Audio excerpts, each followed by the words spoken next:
Hi everyone, welcome back to Coffee, Books, and Rain, where I am actually enjoying a cup of, I think my friend gave me Maui Mango. It's an herbal tea. It is utterly delicious, and I honestly wish I had tried this with like over ice. It probably would have been phenomenal for like a summer, spring, refreshing tea, but I also love it hot as well. But so no coffee today, just for now because I have had quite a bit earlier in the day. And my friend John, he he wondered what my personality was whenever I do have coffee. I said that's just when I'm the happiest and most bubbly. Um, but honestly, if I'm not drinking coffee or tea in some manner, I'm probably asleep. I also do tend to chug tons of water just because I like to stay hydrated, is what I do. We have plenty of books. I think we have rain brewing on the horizon, and we are diving into a book that I read over the course of really the past few days. Well, I had the audiobook, so I listened to it as I kind of settled back in after my Pensacola trip. But it's called When Devils Sing by Kaur. And this is expected release of May 27th, 2025. And it's approximately, let's look, 400 pages in hardcover. It is considered YA, but honestly, some of the theming is pretty adult, so just be aware that we do have some of that within this book. And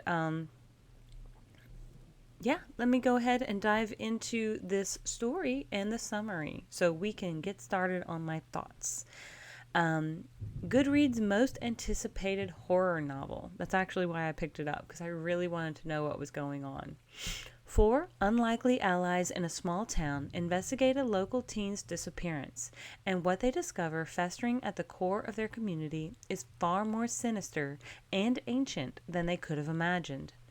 When Dawson Sumter goes missing, all he leaves behind is a smattering of blood in room 4 of the debt ridden motel owned by Neera Singh's family. Disappearances like this aren't uncommon in the rural Georgia town of Carrion, especially every 13 years when a periodical cicada brood returns from underground, shrieking their deafening screams.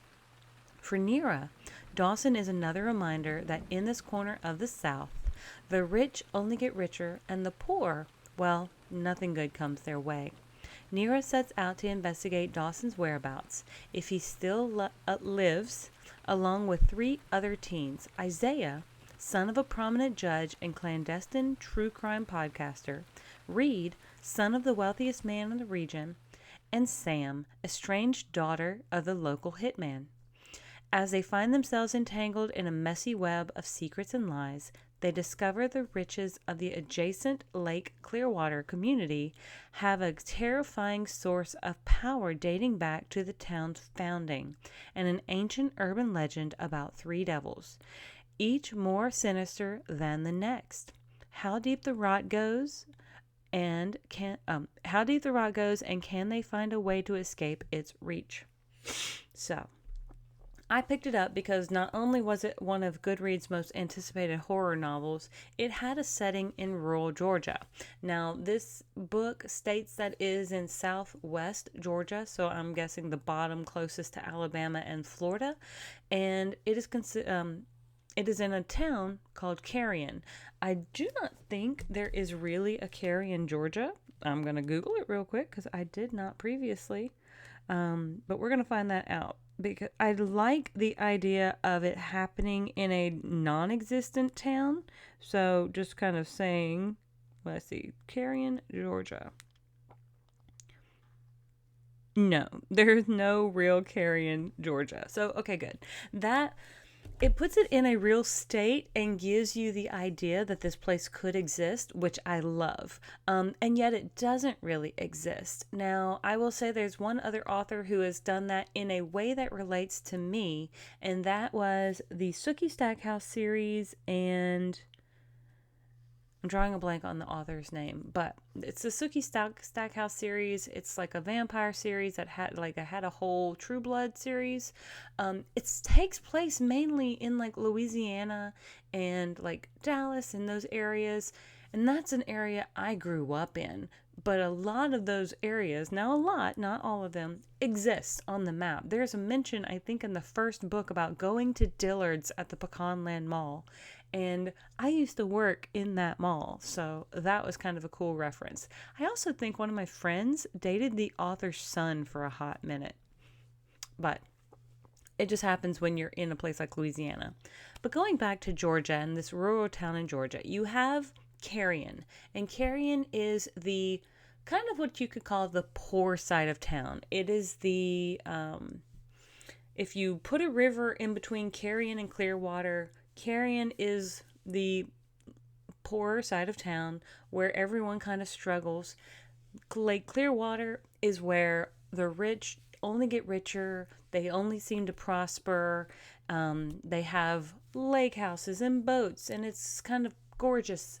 And the only time Carrion really sees an influx is when this flood of tourists is people come for the summer to spend some time on this idyllic sort of lake in and around Clearwater, of course.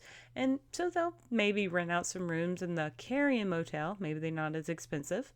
But every 13 years, there's a cicada brood that comes out. And I don't know if you know what cicadas sound like, but me, having lived here in the South my entire life, pretty much my entire life, I have lived in Chicago and LA as well as a year overseas. I definitely know what cicadas sound like, and I have never eaten one, but my puppies have. They love them. I don't know what it is, but according to the vet, they're fine. It's just a source of protein. But they have this weird sound. If you ever hear them, it almost sounds like this droning hum that pulses, and you can hear it every couple years, but yes, every 13 years, certain broods will come out, and they make even louder rackets. Well, that time has come in Carrion for the cicadas to return, and people start disappearing from the town. Sam, she, as the story opens, has just been in an accident. She's in an ambulance with her brother, who is failing on life support. They're racing towards the hospital, and Sam is 18. She's just recently been kicked out of the house. Her father is absolute douchebag. But her brother is someone that Sam loves. She loves her little brother so much. She wants to run away and take her brother with her. She wants to adopt him so he can't be, hit by their father anymore. Well, gets to the hospital, and he's not doing well. A guy named Jack shows up and makes a deal with Sam. Says, hey, I'll save your brother, but you have to do me a favor. And Sam knows at this particular moment that this guy standing in front of her, Jack, is one of the devils of Carrion.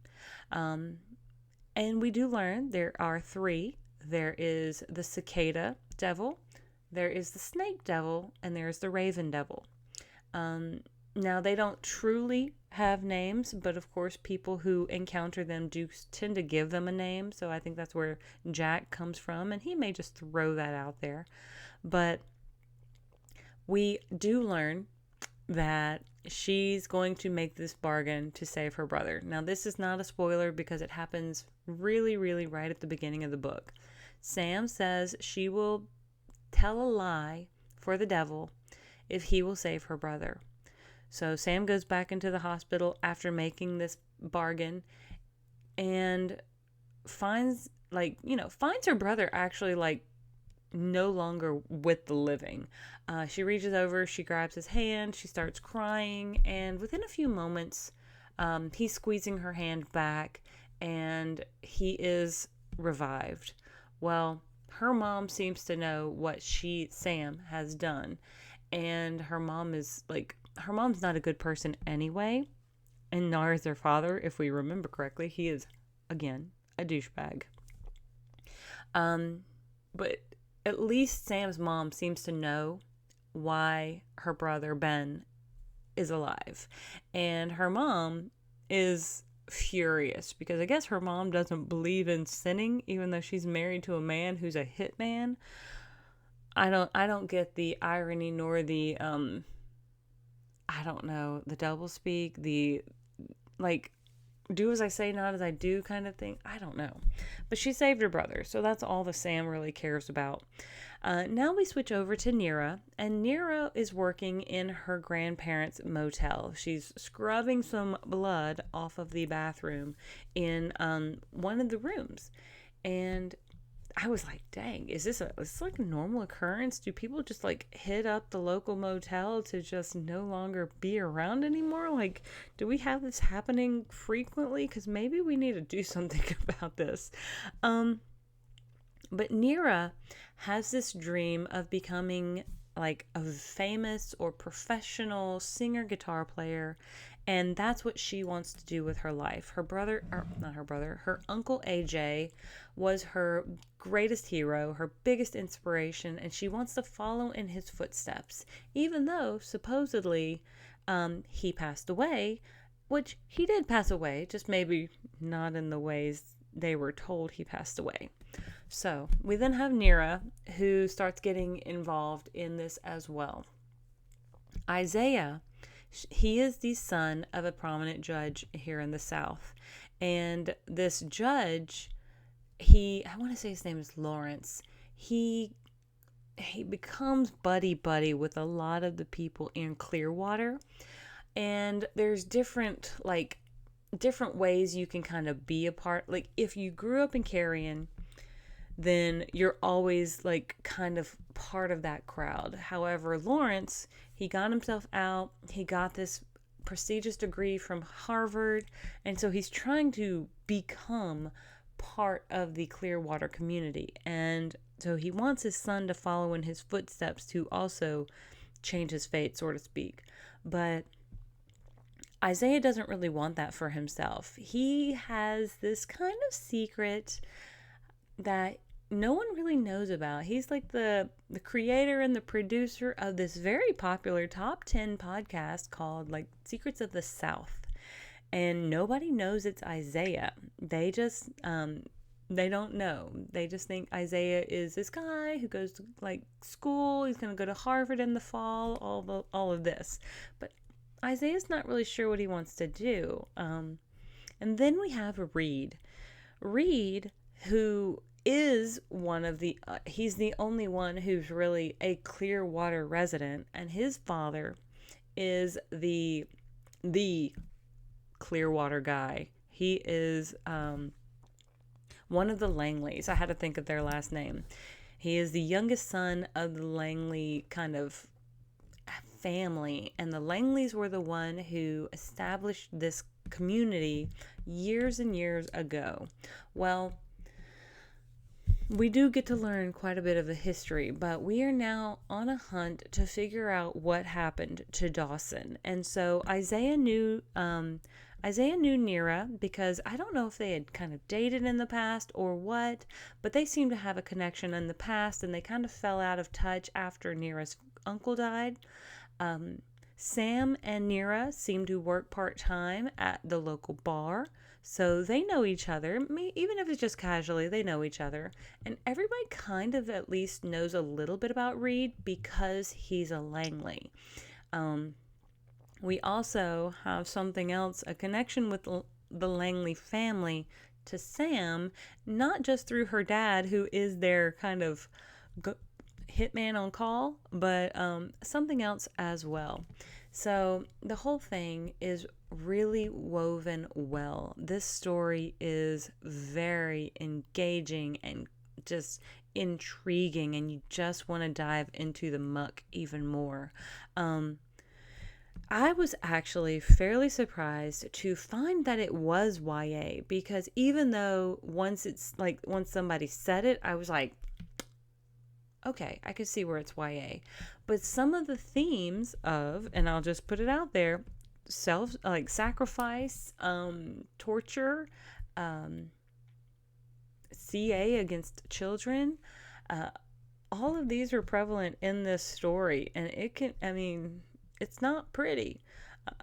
The one thing I will say is some people go ahead and just eat live cicadas. A couple individuals also make deals with devils. Maybe they shouldn't do that. I already told you Sam does, but I'm not telling you everybody who does. But this is a good horror book that really starts to sink in with you, and it's YA. So even like, because there's no sexual content in this book.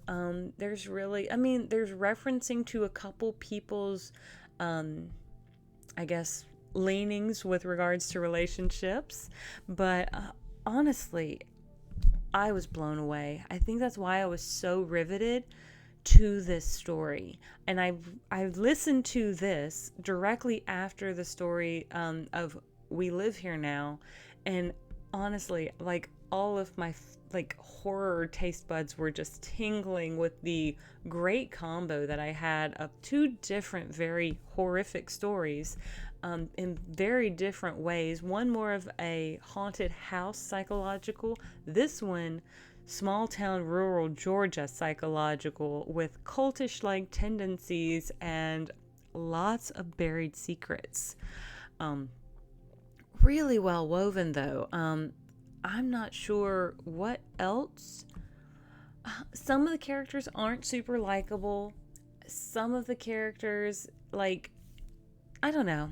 I think it is the cruelty that can kind of be triggering to a lot of people, because there's a lot of that in this book. Just cruelty in general can be heavy. So just be aware that that is in here, and it's I don't there is some body horror related to like more animals, like they go hunting, and so that's part of it as well. I'm trying to remember what else I may want to like tell you about just to make you aware, but I honestly kind of think I want to leave it there and let you dive into this book and figure it out for yourself. It was really good. Again, this is a book that I would probably give the adjective of gripping to. There was another one that I read that was not gripping the way the descriptions and other people were talking about it, but this one had a hold on me until I was finished. But I'm going to go ahead and leave it right there where you guys can go dive in if you are so interested. Again, it's out May 27th of 2025, and I do hope you will consider reading it. I have no reason to endorse this book other than NetGalley provided me an e-audiobook. I was going to say ebook, but actually it's an audiobook, so I guess they're always kind of electric. But I thank you so much for tuning in. If you have not liked and subscribed already, I certainly hope you will. And with all of that being said, thank you for joining me on this journey. I will see you all on the next page. Have a great one. Bye.